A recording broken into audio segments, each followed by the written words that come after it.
Olá, pessoal. Meu nome é Ari Fonseca Júnior. Eu sou engenheiro civil, sócio da empresa Signo Engenharia de Processo, uma empresa de consultoria. E eu atuo no segmento da construção civil, segmento imobiliário, presto serviço em empresas que queiram melhorar a sua eficiência através de gestão e processos inovadores. Em 2014, eu criei o Núcleo de Parede de Concreto, um ambiente na internet em quem tem como principal objetivo desenvolver conteúdo para profissionais, cadeia e pessoas que queiram saber por onde começar, o que fazer e como fazer no sistema parede de concreto.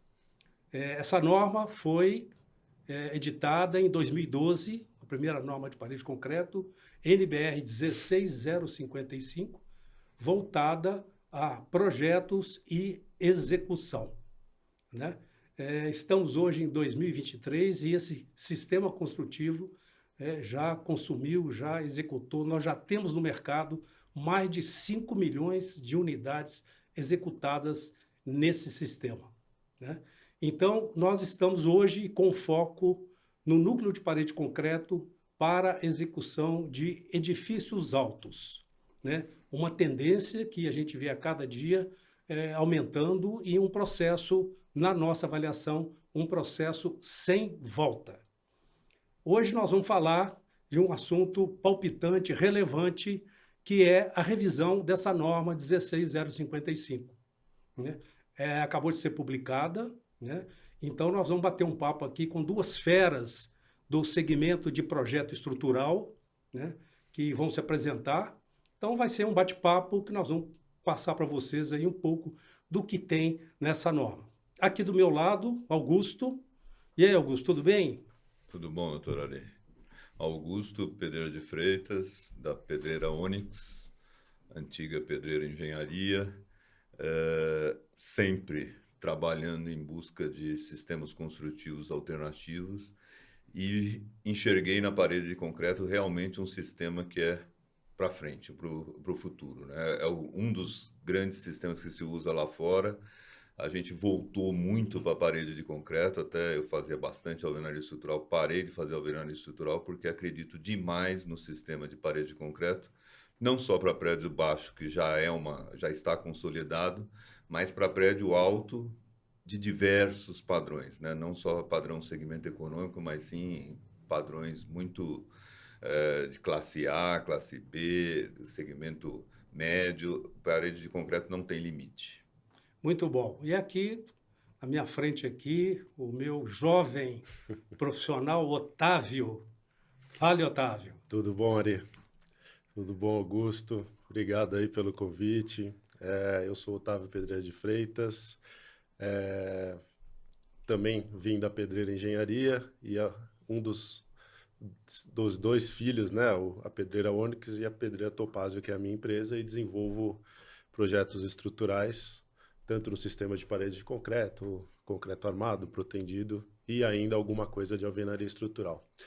Bom, o sistema de paredes de concreto, ele realmente despertou, né? Acho que na maioria dos calculistas e toda a cadeia que está interessada na industrialização da construção, uma atenção muito grande.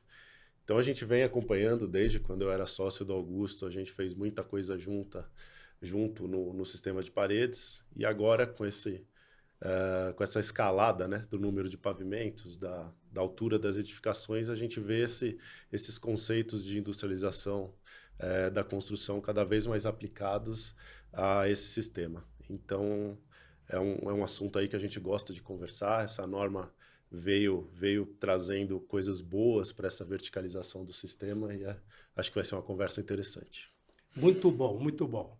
Bom, para dar uma aquecida, né, o tema da nossa conversa, do nosso bate-papo, feito eu disse, né, o nosso ambiente, o núcleo, está muito focado em prédios altos, né?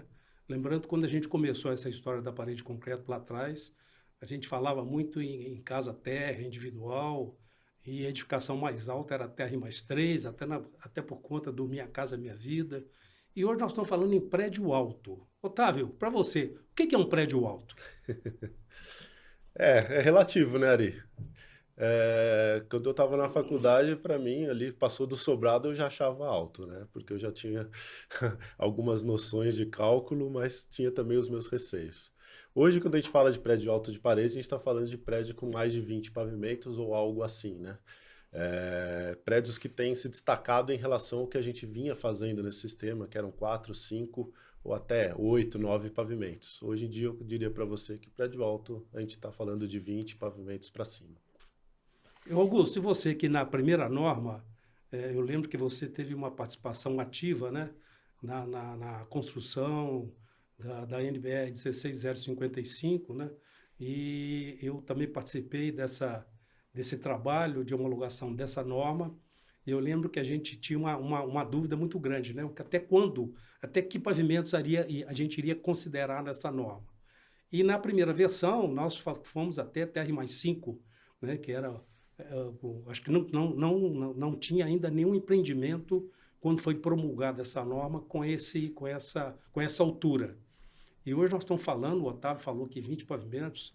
Que diferença que você viu dessa norma, né, de 5 pavimentos para hoje prédio alto? O que para você é prédio alto? Então, a primeira norma, na verdade, tinha o edifício TR+5, que era o edifício simplificado, que continua nessa norma. Mas no começo teve um primeiro texto, que era uma recomendação, que esse era bem limitado até R+5. Quando saiu a norma, já saiu a norma permitindo prédios mais altos, mas a norma amarrava muito para não ter um prédio muito alto, né? Então, as condições que estavam na norma, as condições de dimensionamento, as condições de travamento exigido, acabavam fazendo com que as paredes fossem todas paredes de concreto, limitava um pouco a você avançar em termos de altura e avançar em termos de soluções alternativas que precisa num prédio alto para conseguir dimensionar e ter resultado.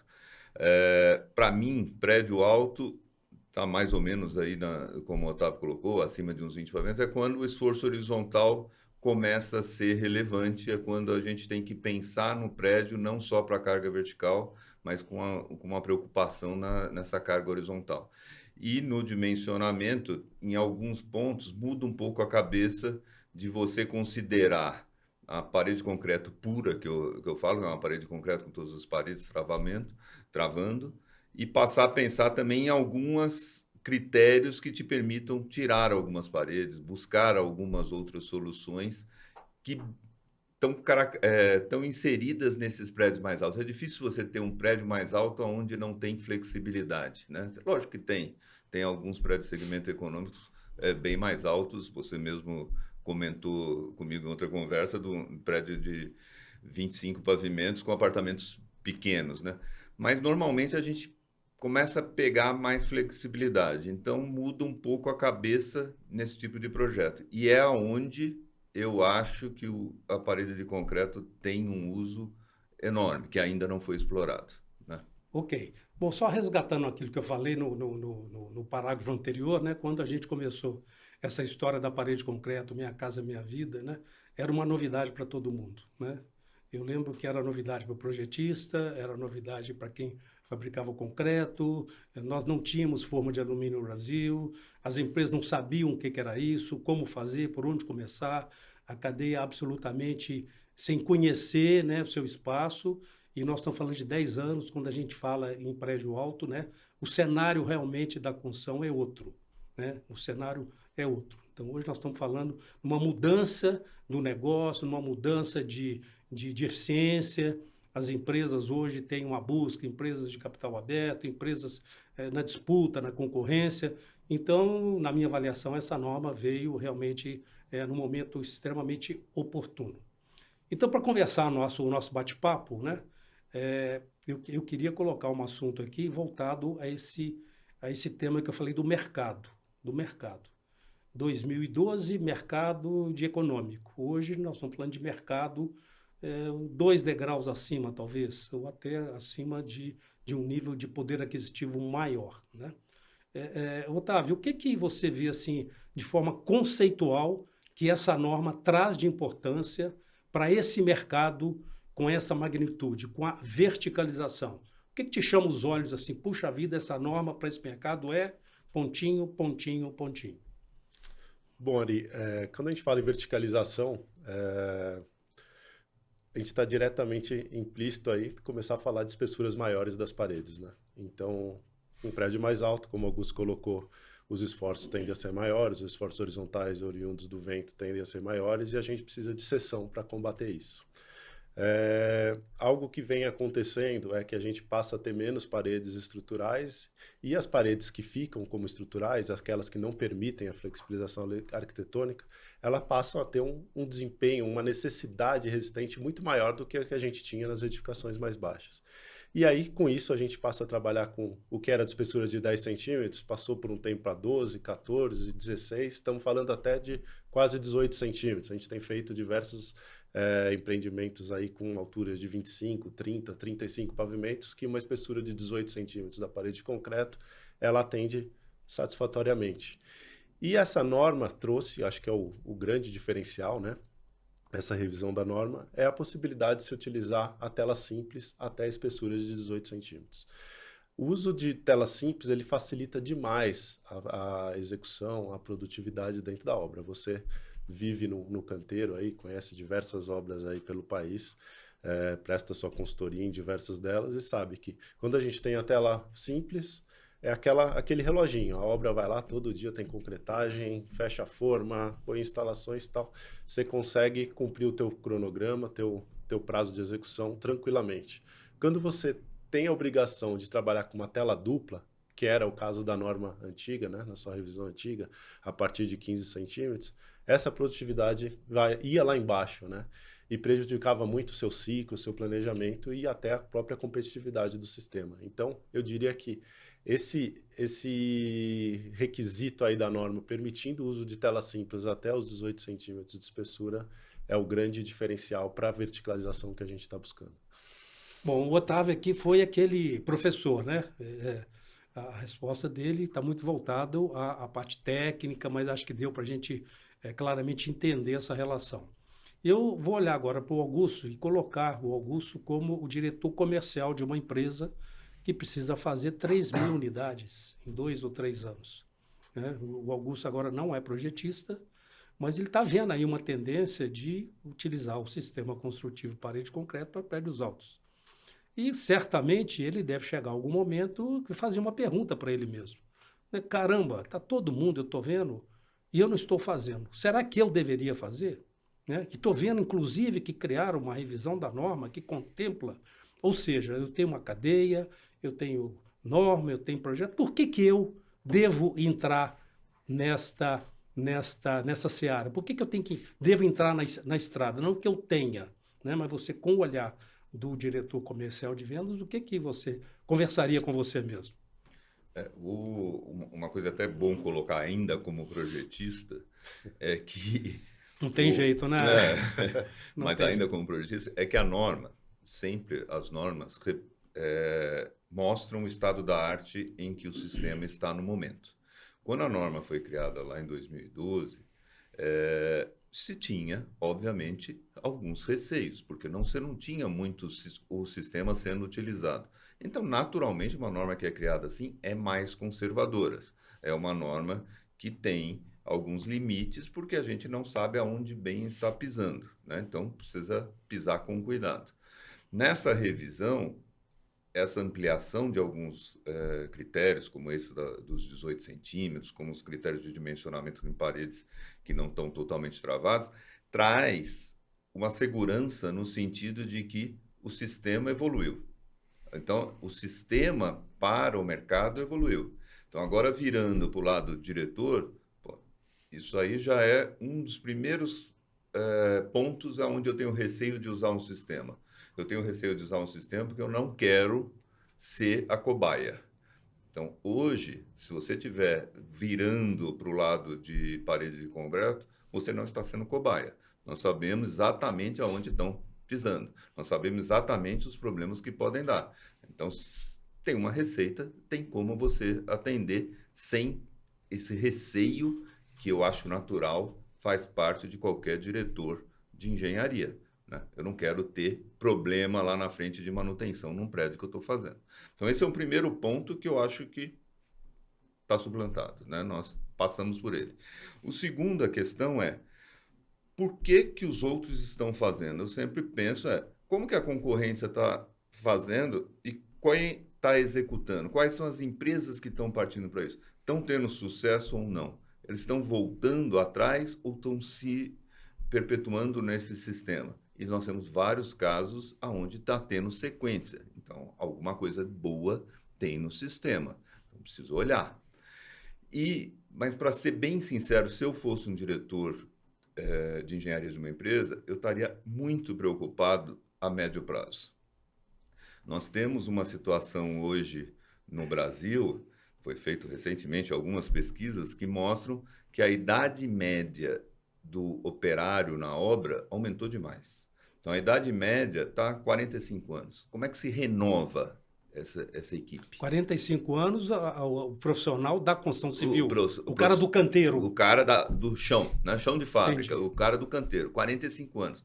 Pô, se é 45 anos, imagina que é média. Significa que tem gente já no final de carreira, alguns começando, mas diminuiu muito o interesse do profissional que está entrando no mercado de trabalho pela construção civil. A construção civil é a última das últimas opções, né? Eu já escutei brincando que o TikTok, o YouTube, o podcast, todo mundo procura alguma outra coisa que não seja a construção civil. E isso é uma mudança que já ocorreu em outros países, e a gente tem esse privilégio de olhar para fora para entender aqui, e que o mercado daqui a pouco vai ter que atrair essa mão de obra. E o único jeito de atrair é aumentar o valor que vai remunerar. Então, o custo da mão de obra, agora não é a questão de ter ou não ter mão de obra. A médio prazo, vai custar caro. Então, se eu não começar a me mexer agora, eu vou ficar para trás. Eu vou ter que pagar uma mão de obra cara lá na frente e meus empreendimentos vão ficar com problema. Então, é um momento para a gente, como diretor de engenharia, dar uma virada de lado e falar assim, preciso acertar minha rota. E um dos sistemas, mas que eu acho muito bom mesmo, é a parede de concreto, porque eu tenho uma garantia de retirada de mão de obra muito grande. Eu vou tentar dar uma resumida no que o Augusto falou de forma tão brilhante, né?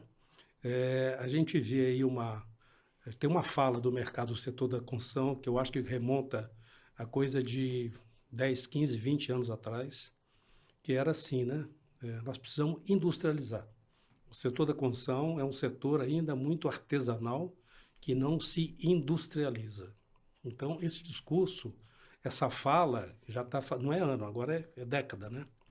E pegando um gancho no que você está falando, eu vejo exatamente isso, né? Porque nós estamos falando em prédios altos como se fosse o Brasil o inventor de parede de concreto em prédio alto, né? Para quem conhece um pouco, a gente viajou muito aí, né, Augusto, Otávio, né? Coreia, China, Estados Unidos, o pessoal faz prédio lá de 50, 60, 80 pavimentos nesse sistema há mais de 50 anos. 50 anos. Então, realmente, tem tudo a ver. Então, se as empresas estão fazendo, se eu estou falando que é a bola da vez, é a tendência, né, não somos nós aqui que vamos ditar essa regra para o mercado. É uma coisa que claramente, né, tem a ver com uma série de situações, né? Lei trabalhista, a parte de mão de obra, a parte de eficiência, a parte de mercado, enfim. Mas é bacana. Eu acho que tem todo sentido. Bom, então eu queria agora, a gente falou um pouco de mercado. Só um adendo aí. Tem um engenheiro lá do escritório que, infelizmente, nos abandonou um tempo atrás, trabalhou também com o Augusto, porque ele recebeu uma oferta para trabalhar como engenheiro de estruturas no Canadá. E é engraçado, a gente mantém, né, algumas conversas e sempre ele cita os exemplos, as dimensões das estruturas lá, que são muito maiores do que as nossas, porque eles não ficam ali no detalhezinho, esmagando, indo no mínimo do mínimo. O que eles precisam é de produtividade. É porque a hora do funcionário a menos 30 graus lá fora é muito cara. E vira e mexe, como a gente conversou 10, 15 anos atrás, volta esse assunto, né? Do custo da mão de obra, como o Augusto também estava comentando. Então não tem jeito. Se eu também fosse um diretor de engenharia, eu olharia para um sistema que tem conceitos de industrialização e redução de mão de obra. Porque, como tudo aqui, né, que a gente vê, vem muita coisa de fora para cá. Então, se você olhar como é que a construção lá fora, com uma mão de obra reduzida, é o que vai acontecer aqui daqui a uns anos, né? Não tem outro caminho. Então, sistemas que envolvem muito mão de obra estão fadados aí a desaparecer. Eu tenho uma leitura hoje, né, para mim é clara, que pegando o que vocês estão falando aí, pegando um pouco do que a gente conversou aqui nessa entrada, nesse bate-papo, né, entrada do nosso bate-papo, né, a gente falava muito em industrialização, produtividade, hoje eu falo muito da eficiência, né, porque hoje o mercado hoje ele está sendo muito disputado e é por conta da eficiência que as empresas e as pessoas vão sobreviver. Então, eu falo nas minhas andanças aí no meu dia a dia que o sistema parede de concreto ele é um grande indutor de eficiência no seu negócio, né? Então, não é simplesmente fazer a parede de concreto resolve o meu problema?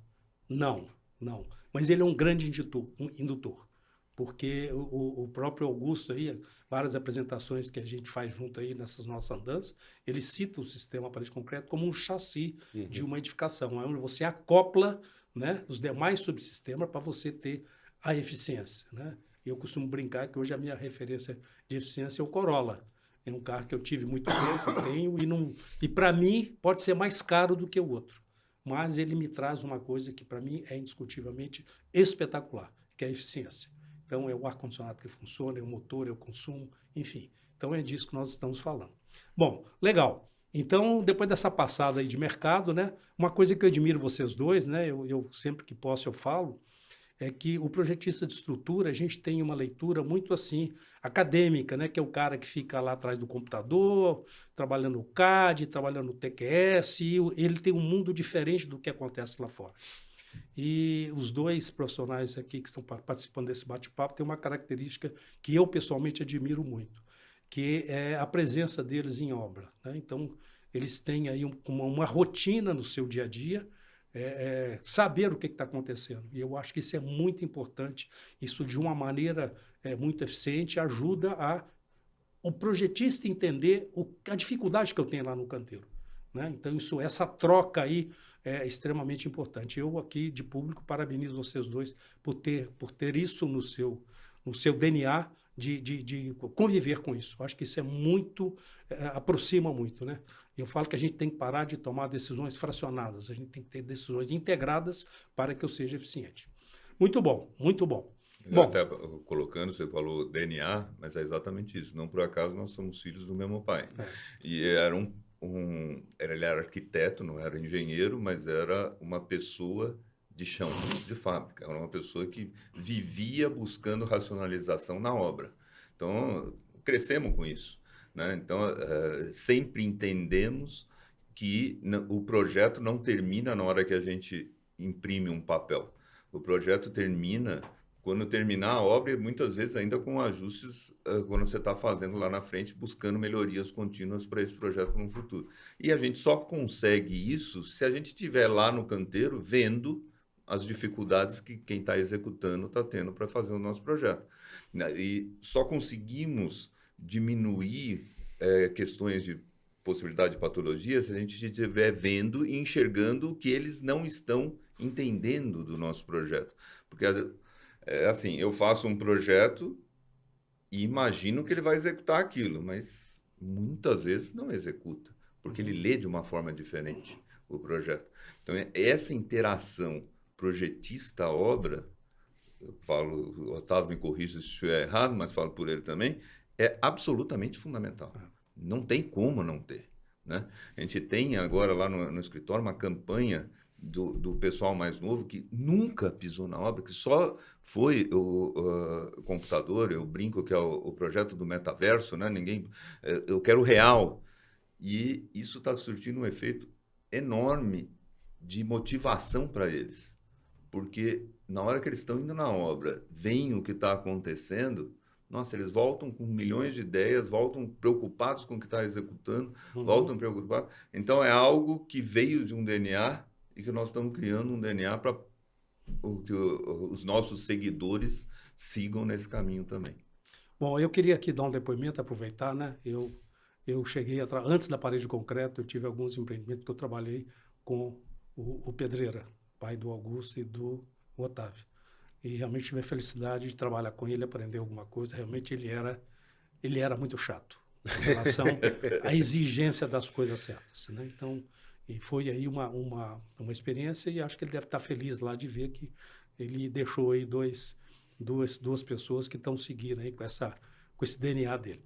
Não Bom, sei se buscando a coisa certa, mas o chato eu consigo seguir. Isso aí com certeza, mas é benéfico, né? O que eu falo que é benéfico, isso traz muita compartilha, né? Eu como dono de uma empresa, ter um projetista que entende do meu negócio, eu acho que tem muito valor, Eu brinco, né? Não é você contratar pelo menor preço, Sim. eu tenho que contratar aquilo que me dá o melhor resultado.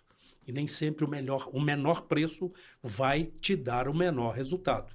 Essa é uma bandeira que eu tenho aí. E isso que o Augusto comentou, né, que é muito forte mesmo nas nossas empresas de visitar a obra, é algo que quando você contrata um projeto pelo preço, você não enxerga, né? Não está ciente daquele valor. Tá, às vezes você tem as duas propostas na mão e você não sabe que esse daqui que está 30% do valor desse, ele não vai visitar a tua obra, ele não vai ajudar a aumentar a tua eficiência, né, dentro de um canteiro, que como você disse é fundamental para o sucesso do sistema. Então é um ponto que o mercado não conhece tão bem, mas que cada vez mais vai começar a olhar para isso, porque é fundamental, ainda mais no sistema de parede de concreto, que se você tem esse distanciamento entre projeto e obra, o sucesso do sistema está fadado aí também ao fracasso. Né? Bacana. Bom, então já passamos aí da área comercial, vamos agora para falar de parede de concreto, prédio alto. Uhum. Vamos falar de 20 pavimentos, eu estou achando pouco. Eu não sei se as pessoas sabem, né? Hoje nós já temos aí edifícios projetados para 65 pavimentos. Sempre perguntam, né? Qual é o limite? Qual é o limite, né? Eu estou hoje envolvido num projeto em Recife que são 36 pavimentos. 36 pavimentos. Então, eu, sinceramente, não imaginava que um dia eu pudesse participar de um empreendimento desse. Mas aí, falando um pouco da norma, né? O Augusto falou lá que a norma acaba trazendo um pouco de confiança. Ele, como diretor lá, ele falou que a decisão de fazer tem um lado que empresas já estão fazendo e tem boas referências e tem confiança. Se eu tenho um projetista, uma norma que me assegura condições, né? Porque para mim a norma é o que rege. Né? Eu sempre falo, não vamos transgredir, a gente tem que seguir alguma coisa. E acho que o pessoal foi muito competente aí nessa revisão, né? Acho que vocês participaram, eu sei que vocês participaram, então realmente eu como construtor estou muito seguro. Agora, a gente vai quebrar aí, tem paradigmas que a gente quebra, né? Então, quando a gente fala em pavimentos de 10, 15 pavimentos, 10 centímetros, espessura de laje 10 centímetros, o cara que vai se aventurar a fazer um prédio alto, via de regra, ele faz duas perguntas. Qual que é a espessura da parede, né? E como é que fica a espessura da laje? Ah, mas eu vou subir o meu pavimento, eu vou gastar mais concreto. Eu falo, isso é óbvio, não precisa fazer conta. Uhum. Eu não sou projetista, eu falo com ele, mas não acho que você vai fazer um prédio de 36 pavimentos com a parede de 10 e uma malha simples. Então, eu queria, Otávio, que você falasse assim um pouco para a gente essa relação, como é que funciona, o que na cabeça do contratante, do cara que vai construir, como é que ele tem que organizar isso na cabeça dele? Pergunta complicada ali, mas vamos lá. Por isso que você está aqui, meu jovem. Bom, você falou aí em dois elementos principais, né, da nossa estrutura no sistema de paredes, que são as paredes e as lajes. E começar pelo mais fácil, que são as lajes, eu costumo brincar quando eu estou nas minhas reuniões que eu não dimensiono mais laje. Quem dimensiona para mim é o projetista de acústica. Então, às vezes eu até dou. Minha laje eu precisaria aqui de 10, 12, mas vai depender do que o consultor de acústica, para garantir o desempenho, vai determinar. Então, nesses prédios mais altos, essa questão da laje mais espessa, vinda do projetista de acústica, ela começa a ser utilizada meio que de trás para frente. Então, como eu já sei que eu já vou ter uma espessura maior de laje, eu posso trabalhar com maiores vãos, permitir uma flexibilidade maior da arquitetura e reduzir, por consequência, o meu número de paredes estruturais, deixando as paredes estruturais exatamente onde eu preciso de resistência, né? Importante isso aí, cara. Isso aí é extremamente importante numa tomada de decisão. Exatamente. Para a gente não gastar onde não precisa, né? O mercado do jeito que está, a gente não pode desperdiçar recursos de forma alguma. Então a gente vai, claro, entender onde a gente precisa, né, dos elementos de parede, de elementos verticais para resistir aí aos esforços tanto verticais como horizontais do vento, e aí com isso determinar a espessura das paredes. Mas não existe uma tabelinha 14 andares, 14 centímetros, 16 andares. Não existe. Isso depende muito da concentração de paredes, de onde é, até onde é para entender o esforço de vento daquele empreendimento. Mas a gente está falando aí, como eu disse lá no início, a gente saiu dos 10 centímetros e está avançando para um prédio até de 34, 36 pavimentos, com umas paredes de 18 centímetros. Então, a gente deve ficar nesse range aí de espessuras. Quer dizer, o que você está dizendo, né, Otávio? Assim, não tem uma fórmula mágica, né? O prédio Não, até 20 pavimentos, a espessura é 12, é malha simples, o prédio 20 é malha dupla, né? Então, realmente vai depender muito da geometria, não é isso? Do isso, local quando de a gente implantação tinha da cidade. os nossos bloquinhos padrões lá do início da parede, a gente até já Exatamente, meio que conhecia, né? Tudo, exatamente. espessura, tela, tal. Quando o sistema se verticaliza, é claro que os modelos ficam mais complexos, a nossa função até é demandada de outra forma, e aí a gente passa a ter que mesmo interagir, modelar, calcular para determinar essas espessuras. Uhum. Agora, ô Augusto, eu vou fazer uma pergunta aqui de leigo, tá? De leigo. Um prédio, vamos brincar aqui, um prédio de 36 pavimentos. Eu lembro que quando eu comecei engenharia, que eu era engenheiro de obra, a gente ia fazer um prédio de 15 pavimentos, né? Eu tinha mudança de espessura de pilar, né? A cabeça da engenharia era outra, né? Uhum. Era fazer estrutura convencional, galfo de madeira, forma de madeira. Então eu começava com um pilar 50 por 50, no terceiro pavimento ele passava 35 para 35, a viga diminuía, era assim que funcionava, né? Graças a Deus, eu acho que isso não acontece mais numa estrutura convencional. A gente falando de parede de concreto, 35 pavimentos. Essa largura de parede, espessura, isso é linear, né, para todos os pavimentos. Também eu tenho mudança de espessura de parede. É uma estratégia. Você pode ter a mudança da espessura de parede, precisa ser vista com cuidado, né?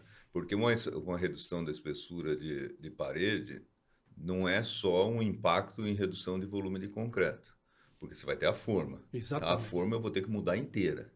Então eu vou ter uma redução ali de concreto, mas vou gastar numa forma nova, uma forma com adaptação para ter esse ganhozinho, às vezes, de 3, 4 centímetros aí nesse negócio.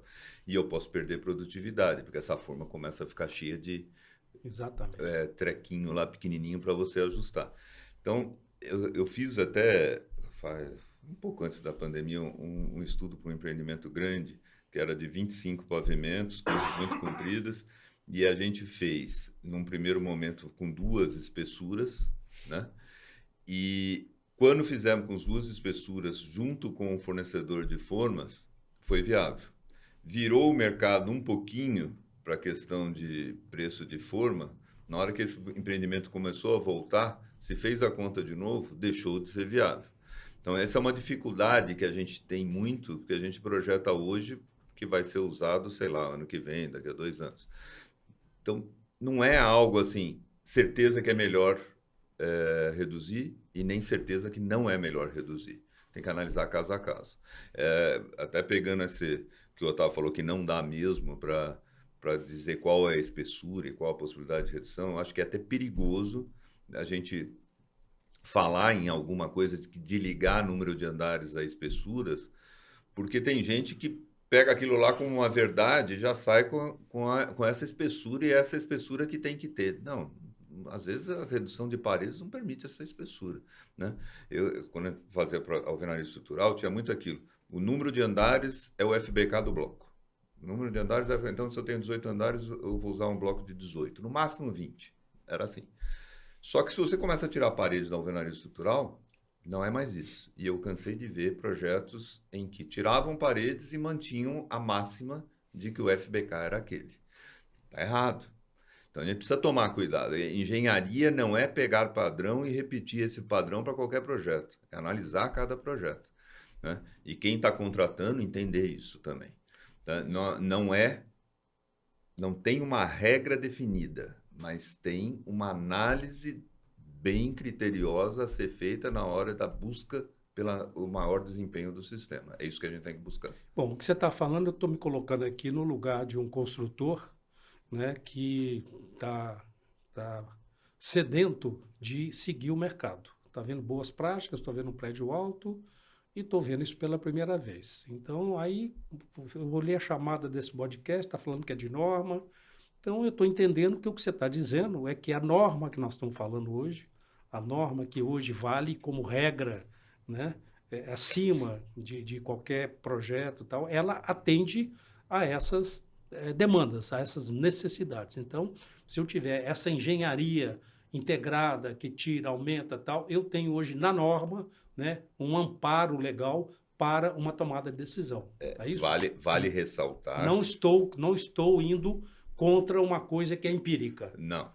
Vale ressaltar que a norma 16055 não pode ser vista de forma isolada. Desde sempre existem pontos que a gente dimensiona pela norma 6118, que é a nossa norma-mãe. Uhum. Então, às vezes você pega uma parede, por exemplo, tirei um monte de parede e deixei uma parede lá que não está travada. Essa parede que não está travada, ela não está funcionando como uma parede de concreto, ela está funcionando como pilar-parede. Uhum. Então, eu preciso levar isso em conta. Mas isso não invalida o sistema parede de concreto. É só você analisar na hora que você está dimensionando, né? Vai poder ter uma tela dupla ali nessa parede, porque ela caiu como um pilar-parede. Isso não vai acabar com o sistema. Uhum. Vai ser um que vai perder um pouquinho a produtividade, mas o ganho pode ser maior em outros pontos.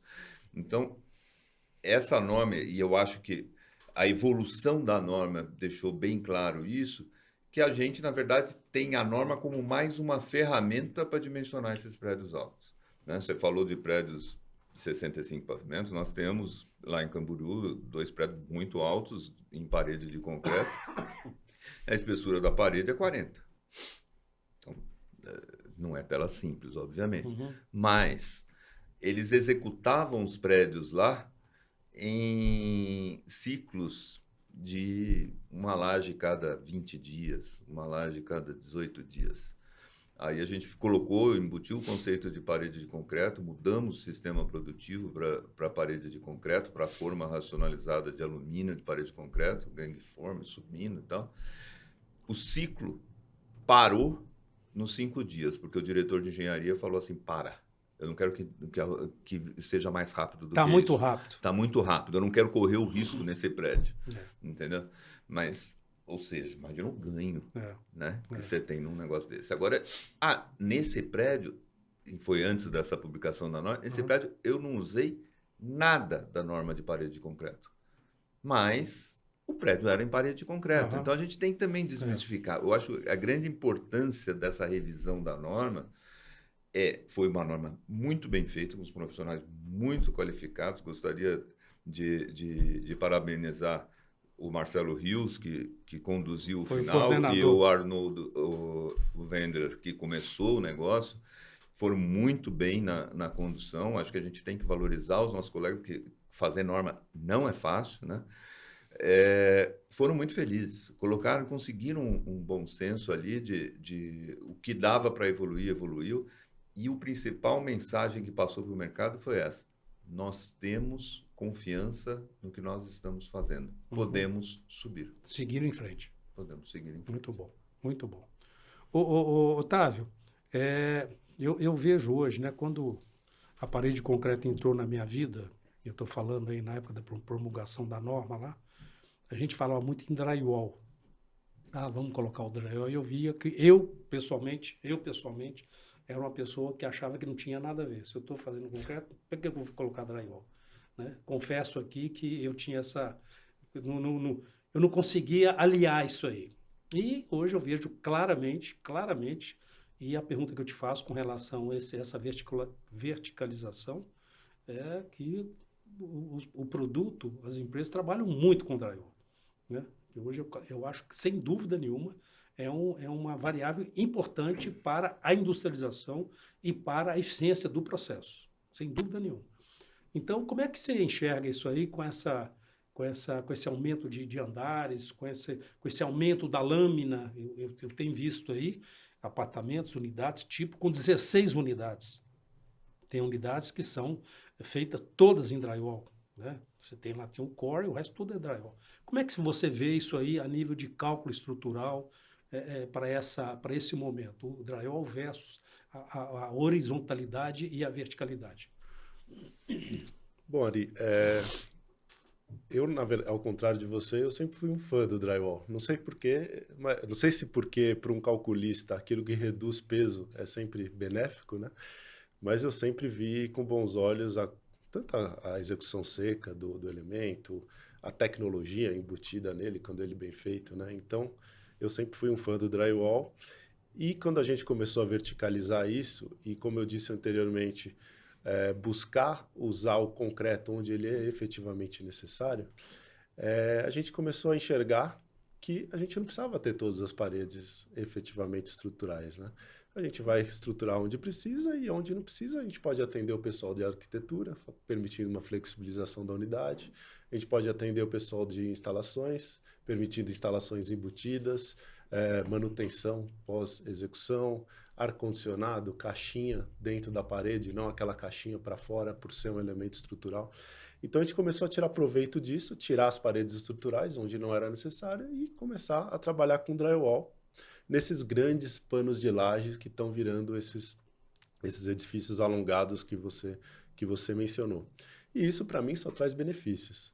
A gente, de novo, gasta concreto onde é necessário, a gente não gasta tanto com forma, né? No final das contas, o metro quadrado de forma reduz. Você permite uma flexibilidade, permite instalações, permite reformas, né? Hoje, depois até dessa pandemia, a gente percebe que as nossas habitações elas são cada vez mais orgânicas, né? Eu mesmo acabei me mudando na época da pandemia porque eu precisei de um home office e onde eu morava eu não tinha como construir e eram todas as paredes não drywall, né? Então muito mais difícil de fazer uma reforma.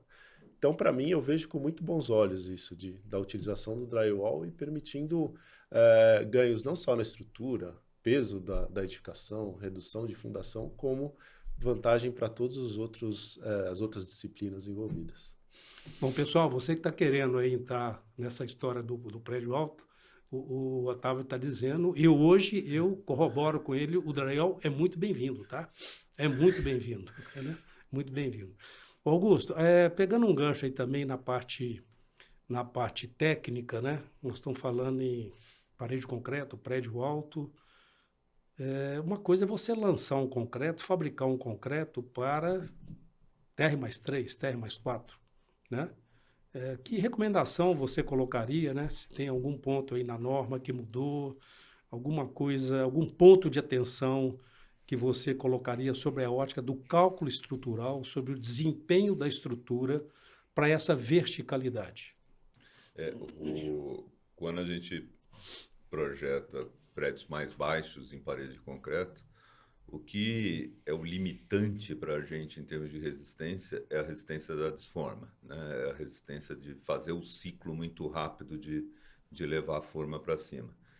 E esse concreto que deu ali, normalmente é muito mais do que suficiente em termos de cálculo estrutural, né? Então, nunca é um problema resistência num prédio muito baixo, né? Prédio muito baixo não, prédio baixo, não é um problema de resistência. À medida que você vai estar subindo e vai estar reduzindo paredes, ele se aproxima do convencional, ou seja, eu posso ter problema de resistência, e um problema de resistência num prédio alto, numa parede, é muito mais chato de resolver do que até num convencional. Então, já tivemos casos de ter que reforçar a parede aumentando a espessura da parede, porque não dava para quebrar aquela parede de fachada, mas o concreto tinha dado muito baixo e não aguentava as tensões que estavam envolvidas. Então, eu acho que um dos pontos eu passo a olhar a resistência com a cabeça do convencional, mas eu não posso, de forma alguma, perder a trabalhabilidade desse concreto. Então, é um concreto, e o concreto para parede de concreto baixo e parede de concreto alto, é um concreto que precisa ser muito bem dosado.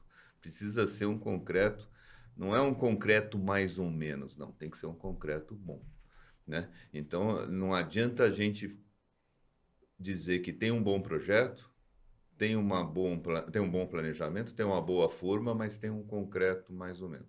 Não vai funcionar. Eu preciso ter um concreto bem dosado. O grande ponto disso é que não é só a nossa confiança como projetista que se consolidou. O pessoal das concreteiras apanhou muito, né, no começo da parede de concreto. E engenharia evolui. Então, hoje, eu sinto isso bastante, as concreteiras têm todas as condições de fazer esse concreto bom, né? Então, você tem condições de ter um concreto bom, autoadensável para sua obra, seja baixo, seja alto. Quando ele é muito alto, então vamos dividir, então, prédio alto e prédio muito alto. Quando ele é muito alto, aí você entra num outro problema, que é você levar esse concreto até lá em cima, autoadensável, com todo esse ponto. Aí você já começa a ter uma situação entre o que o autoadensável fica mais difícil de você colocar. Só que, quando um prédio é muito alto, a parede não vai ter 18, vai ter uma espessura maior. Então, você pode levar um concreto dosado como concreto convencional e vibrar lá também em cima. O que não pode deixar é de pensar no concreto com a devida importância. Eu costumo brincar que o nome do jogo é concreto, não é por acaso que chama parede de concreto, senão chamava parede de aço, né? Se é parede de concreto, o nome do jogo é concreto. O Augusto colocou uma coisa aí, na minha leitura, extremamente importante, que é assim, né? Porque a gente fala, quando a primeira empresa que vai querer construir parede de concreto, a primeira coisa que ele pensa é na forma de alumínio, né? Aí depois ele vai falar do concreto, e o que você disse aí é que se não tiver uma integração, né? Uma integração entre os subsistemas, acho que isso é inerente a qualquer processo, né? E a gente precisa ter essa cabeça, a gente faz isso de forma integrada. Então, não é o fato de ser alto que vai me inibir fazer. O fato de ser alto vai me exigir um pouco mais de engenharia e eu tenho numa norma que me dá suporte para isso. Eu acho que isso realmente é muito importante. Desculpa, Otávio. Não, desculpe te interromper, mas algo que até você sempre brinca, né, Augusto, que é o concreto é realmente o protagonista desse sistema, né? E apareceu, e que está cada vez mais forte, é a figura do tecnologista do concreto envolvido nesses projetos, nesses empreendimentos. Então, algo que também a norma trouxe, né?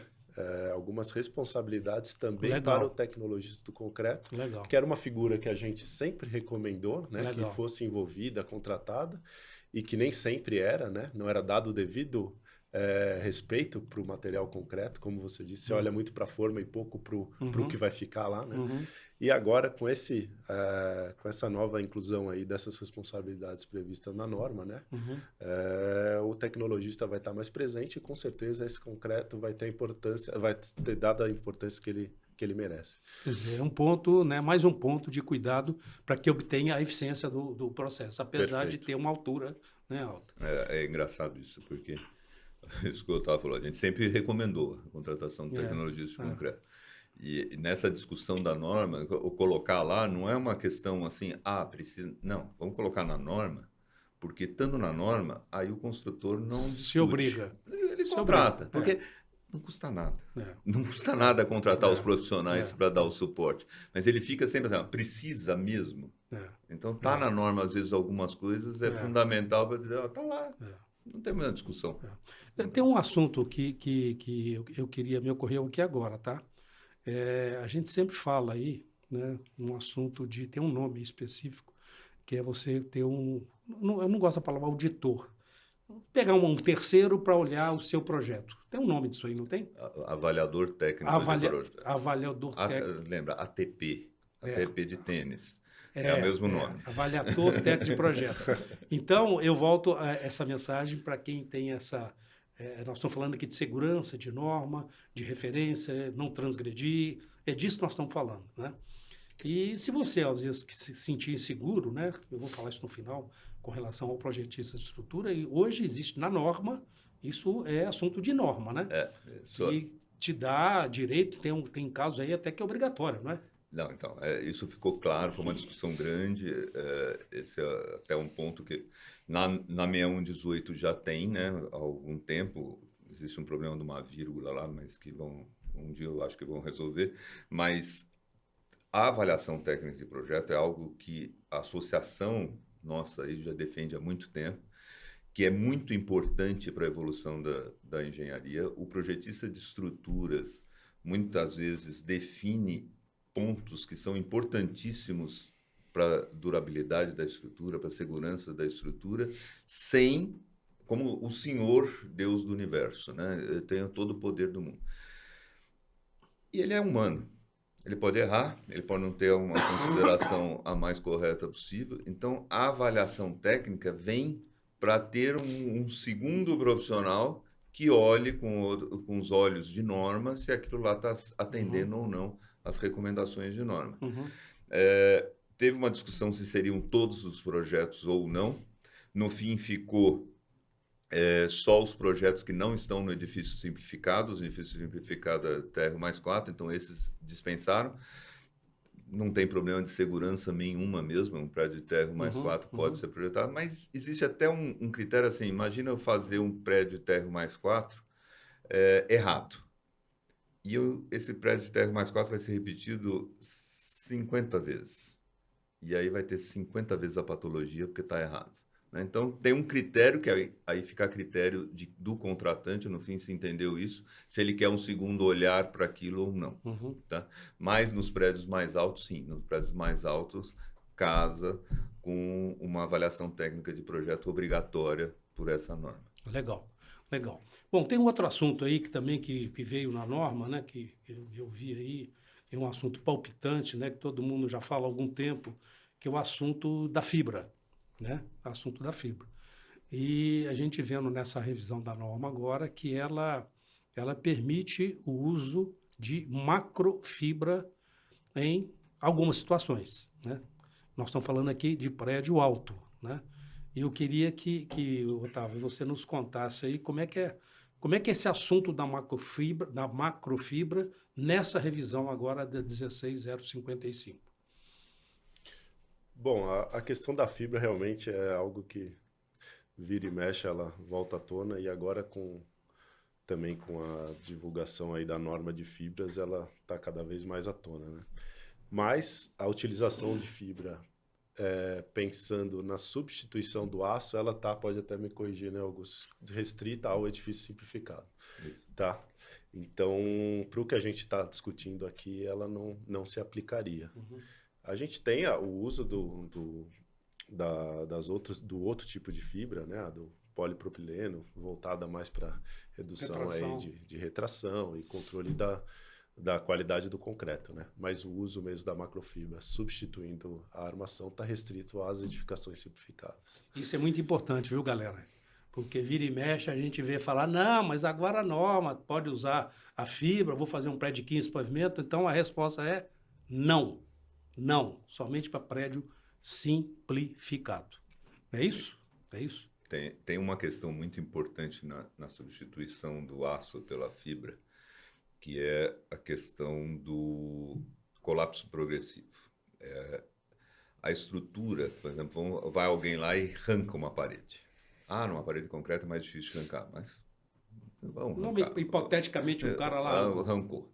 Esse prédio não pode cair. Né? Existe uma definição de colapso progressivo que para mim funciona muito bem, que é o dano não pode ser desproporcional à causa. Tirar uma parede não pode derrubar um prédio. Né? Então, ele precisa se readequar em função disso. E a fibra, nesse ponto, ainda não se tem um conhecimento pleno de que ela funciona para essa redistribuição. Né? Tem que fazer mais testes, tem que fazer tudo. Então, uma armação para resistir a esse colapso progressivo, precisa. Quanto mais alto o prédio, mais esse problema está inserido no processo, né? Porque tensões mais elevadas, retirada da parede pode ser muito mais danosa. Então, se limitou ao TR+4, ao edifício simplificado, o que eu acho perfeitamente correto. Por quê? Não vamos proibir, mas vamos sentir e começar a pisar para entender como essa utilização pode ser melhor utilizada. Eu acho a fibra veio para ficar, é mais um ingrediente para a gente projetar, né? Nós temos que ter mais ingredientes para buscar soluções melhores, mas precisa saber direito aonde usar e como usar. Ok. Bom, pessoal, eu vou mudar um pouquinho aqui a nossa prosa. Nós estamos falando de prédio alto e cada vez mais o prédio alto eu tenho observado que ele tem para um determinado nicho de mercado um número maior de unidades por pavimento, até por conta de aproveitamento da área, de adensamento e de próprio mercado. Essa norma, ela te garante execução de prédios de 5 milhões de dólares como prédio de 150 mil reais. É a mesma norma. Não existem duas normas, né? Então, nesses prédios hoje, que a grande maioria que a gente percebe, são prédios com grande número de unidades por pavimento, eu vejo uma importância muito grande de uma integração, de uma compatibilização entre os diversos projetos, né? Então, nós estamos falando aí, essa norma é de parede de concreto, sim, nós já temos a nossa receita de bolo, já temos como mexer esse bolo, mas vão entrar outros ingredientes aí. E eu queria que vocês falassem um pouco sobre se realmente tem uma importância maior o nível de compatibilização da parte das instalações, até sempre lembrando na eficiência, né? Qual que é a sua leitura sobre isso, Otávio? Ari, falar de compatibilização, claro que a gente está com o prédio alto em foco aqui, mas para mim o dinheiro gasto com compatibilização, ele nada, né?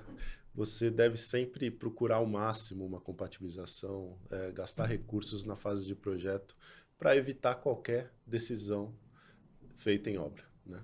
E no sistema de paredes isso é mais característico ainda, né? Porque a gente tem um ciclo muito batidinho, muito reloginho, né? Como se costuma dizer. E não dá para ficar ali na hora resolvendo o problema de projeto. Porque se acontecer isso, o teu ciclo está perdido, o teu planejamento foi para o espaço. Então, a gente recomenda, sim. Hoje se fala muito em BIM, né? Acho que a maioria dos escritórios já estão partindo para esse tipo, para essa metodologia aí, e que uma das grandes vantagens dessa metodologia é que você faz efetivamente uma construção, uma pré-construção, né, virtual. Então, em alguns casos se modela até a armação, né? Então você tem aquela barrinha de aço interferindo com aquele conduíte que vai chegar naquela caixinha, então você consegue antecipar todos os tipos de problema. E com isso, evitar que isso seja discutido ali na fase de obra. Além disso, a compatibilização ela garante que você não venha a ter também problemas de patologias, né? Que é algo que a gente teve já algum histórico, né? no sistema, que hoje eu acho que está muito bem superado, que é a questão de concentração de eletrodutos, embutimento de instalações nas paredes, nas lajes, caixinha de ar-condicionado, como é que isso vai funcionar. Eventualmente, quando você tem um elemento com uma concentração de tensões. Então, tudo isso você consegue resolver ali no papel, que é muito mais barato do que resolver Na tentativa e erro. na tentativa e erro e com aquilo executado. Então, a gente tem todos os recursos. Eu não entendo por que não se trabalhar numa compatibilização plena ainda na fase de projeto, antes de se partir para a execução. Então, nos prédios altos, isso fica ainda mais significativo, porque, principalmente nos primeiros pavimentos, onde a gente tem a concentração de tensões, cargas mais elevadas, a densidade de armaduras é muito maior do que a gente tinha com os prédios baixos. E aí começam a ter mais incompatibilidades. Mas nada que não se resolva ainda na prancheta, né? Como se dizia antigamente, Legal. ainda no computador. Legal. Augusto, algum pitaco aí com relação a essa parte de instalação, alguma coisa que você queira? Não, acho que o Otávio resumiu bem, não, é isso mesmo, é questão de parede de concreto, é o tempo, né? A gente tem que pensar em minutos, não em horas, né? Então, se eu tiver tudo resolvido, eu vou no minuto. E patologia. Então, são os dois pontos que a falta de compatibilização acaba pegando, né? Eu acho que é fundamental. A norma permitiu ter um ponto lá que é o único ponto que eu fico meio assim, que é a questão do dreno passar dentro de um PEX dentro da parede, né? Ela permite que uma tubulação possa estar dentro da parede desde que a manutenção seja feita sem destruir a parede. Toda a lógica do mundo. Mas se você pegar um tubo dentro de outro num prédio baixo, o tubo fino já é um problema de retração. Um tubo mais grosso, mais retração ainda. Então, eu acho que o risco de fissuração por estar esses 2 tubos lá dentro de uma parede de 10 centímetros aumentou muito. E num prédio alto, aí a questão de você embutir dentro, aquela parede às vezes tem tensão tão elevada que você fala assim, não dá para embutir nessa parede. Pode até embutir lá em cima, mas lá embaixo não pode. E isso traz uma encrenca para a gente junto aos nossos contratantes, porque o contratante lê e fala assim, não, mas está na norma, pode. Você mostrar que apesar de estar na norma, por tensão não pode, é muito mais complicado do que você dizer não pode porque a norma não deixa. Entendeu? Então, dificultou esse tratamento com o nosso cliente. Mas tá certo a norma, não tá errado, né? Se eu puder substituir aquela tubulação sem mexer e considerar isso no meu dimensionamento, posso considerar. Só que eu acho, aí como projetista, muito difícil um prédio de 10 centímetros de parede não ter algum problema por estar com um conduíte grande Mas dentro aqui ali, nós né? estamos falando de prédio alto, não tem 10 centímetros de parede. Não existe 10 centímetros de parede. Bom, pessoal, eu acho que, claro que a gente poderia ficar conversando aqui vários assuntos, mas eu acho que a mensagem principal que a gente desenhou para passar aí a nível de informação, de conteúdo, né, que é um do foco nosso do núcleo de parede de concreto, né, eu acho que a gente deu uma varrida aí bacana com relação a essa norma. Queria saber se vocês têm algum ponto que faltou, algum comentário. O que eu queria deixar como mensagem final é isso. Você comentou de que já tinha escutado há 10 anos problema de mão de obra. Eu também eu brinco, né? Desde que meu pai gostava muito de pré-moldado, né? Desde que ele existia que eu falava, agora é a vez do pré-moldado. E nunca chegava a vez do pré-moldado. Eu vejo o pré-moldado irmão da parede de concreto, porque eu entendo assim, agora é a vez da tecnologia. Mas, de todos os cenários que a gente já acompanhou, o cenário que mostra mais claramente que a chave está para ser virada é o cenário de agora, onde muda a cultura da mão de obra da construção civil.